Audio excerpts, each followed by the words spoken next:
নমস্কার সবাইকে। আজকে আমি চলে এসেছি what I it in my lunch day 9।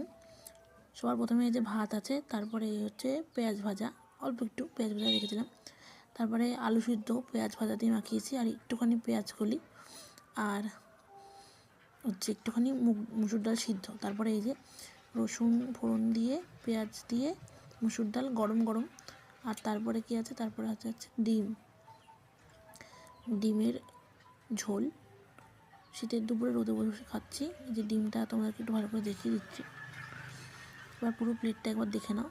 সব কিছু অল্প অল্প করে আছে। ডিমটা কালকে দিয়েছিলাম, তাই জন্য ডিমটা রয়ে গেছে, তাই জন্য ডিমটা মানে এমন করে রান্না করছিলাম যাতে বেশি করে থাকে, তাই ডিমটা রয়েছে। আর পুরো ডালটা আজকে করেছি। তো তোমাদের আজকে মেনু কেমন লাগলো আমাকে কমেন্ট করে জানাও। আর ভিডিওটা ভালো লাগলে একটা লাইক করে সাবস্ক্রাইব করে দিও। Tata bye bye. তোমাদের এই সিরিজটা কেমন লাগছে বলে দিও।